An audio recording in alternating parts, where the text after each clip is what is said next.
Assalamualaikum warahmatullahi wabarakatuh. Saya Galuh Aprilia Handayani dengan NIM 2310101031 akan membahas tentang siklus Krebs. Siklus Krebs merupakan tahap ketiga dalam proses respirasi aerob, lanjutan dari proses dekarbonasi oksidatif. Siklus Krebs ini sering juga dikenal sebagai siklus asam sitrat. Alasan mengapa disebut siklus Krebs adalah sebagai bentuk penghargaan kepada Hans Krebs, seorang ilmuwan dari Jerman yang merupakan penemu dari siklus Krebs ini. Siklus Krebs sendiri terjadi di mitokondria. Pada siklus Krebs terdapat 8 tahapan. Tahap yang pertama yaitu asetil CoA yang memiliki 2 atom karbon, merupakan hasil dari dekarboksilasi oksidatif, akan mengalami kondensasi bersama dengan senyawa oksalosetat yang memiliki 4 atom karbon, sehingga antara gugus AC dan oksalosetat membentuk ikatan menjadi senyawa berkarbon 6 yang dikenal sebagai sitrat atau asam sitrat. Tahap yang kedua, sitrat akan mengalami perubahan menjadi isositrat yang masih memiliki karbon 6 karena reaksi yang terjadi pada tahap ini hanyalah isoisasi atau pengubahan dari satu senyawa menjadi senyawa lain yang masih memiliki rumus senyawa yang sama. Nah, pada tahap ini terjadi 2 reaksi, yaitu pelepasan molekul air atau H2O yang prosesnya dikenal sebagai dehidrasi. Namun kemudian pada tahap ini juga terjadi proses penambahan molekul air yang prosesnya dikenal sebagai hidrasi. Proses pengubahan sitrat menjadi asam sitrat ini dikatalisis oleh enzim akonitase. Yang ketiga, isositrat yang memiliki 6 karbon akan diubah menjadi alfa getoglutarat yang memiliki 5 atom karbon.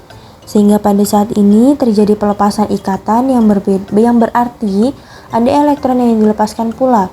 Elektron yang dilepaskan ini akan diterima oleh NADP+, sehingga membentuk yang namanya NHDH. Pada tahap ini pula terjadi proses dekarboksilasi atau pengurangan karbon berjumlah 1 karbon. Nah, 1 karbon ini akan membentuk CO2 enzim yang berperan adalah isositrat dehidrogenase. Tahap yang keempat, alfa ketoglutarat yang memiliki 5 atom karbon akan diubah menjadi suksinil koenzim A yang memiliki 4 atom karbon, berarti pada tahap ini juga terjadi dekarboksilasi atau pelepasan 1 karbon. Nah, 1 karbon ini akan membentuk molekul karbon dioksida populer.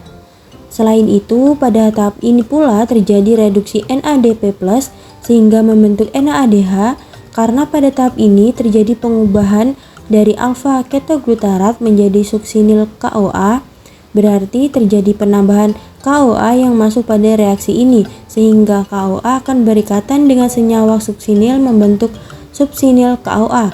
Enzim yang berperan pada tahap ini adalah alfa ketoglutarat dehidrogenase.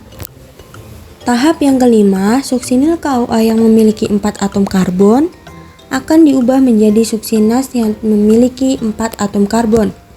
Pada tahap ini tidak ada pengurangannya atom karbon seperti pada tahap sebelumnya. Tapi pada tahap ini terdapat beberapa reaksi, yaitu fosfat inorganik atau PI akan berperan pada saat ini sebagai pemutus ikatan koenzim yang terdapat pada suksinil, sehingga pada saat bunyi HO akan dilepaskan dan fosfat inorganik akan berikatan dengan GDP membentuk BTP. Namun pada beberapa sel fosfat yang telah membentuk BTP akan ditransfer lagi ke ADB hingga membentuk ATP, baik GTP ataupun ATP keduanya memiliki energi yang setara. Enzim yang berperan dalam tahap ini adalah suksinil CoA sintase. Tahap yang keenam yaitu suksinat yang memiliki 4 atom karbon akan diubah menjadi kumarat yang memiliki 4 atom karbon pula. Nah, pada tahap ini terjadi pelepasan elektron, sehingga elektron akan ditangkap oleh FAD membentuk FADH 2 kali.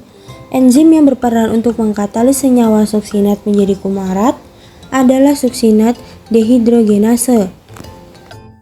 Tahap yang ketujuh terjadi pengubahan kumarat menjadi malat. Enzim yang berperan pada tahap ini adalah fumarase.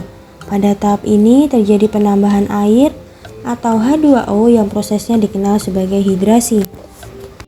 Tahap yang ke-8, malat akan diubah kembali menjadi oksaloasetat. Pada tahap ini pula terjadi pembentukan RADHA yang berasal dari NADH+.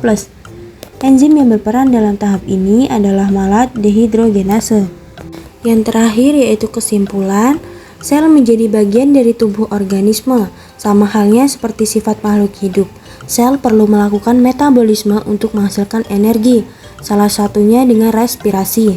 Respirasi sel sendiri dapat bersifat aerob atau melibatkan pemecahan sempurna dari substrat dengan adanya oksigen. Yang poin kedua, tempat berlangsungnya respirasi aerob adalah di mitokondria sel dan menghasilkan lebih banyak energi. Salah satu tahap respirasi aerob adalah siklus Krebs. Siklus Krebs merupakan serangkaian reaksi kimia yang terjadi pada sel hidup sehingga menghasilkan energi asetil CoA, yakni perubahan asam pirufat hasil glikolisis. Asetik CoA dengan oksidasi glukosa akan diubah menjadi karbon dioksida dan hidrogen. Siklus ini juga disebut dengan siklus asam sitrat. Berikut adalah penjelasan tentang siklus Krebs menurut saya pribadi. Terima kasih atas perhatiannya. Assalamualaikum warahmatullahi wabarakatuh.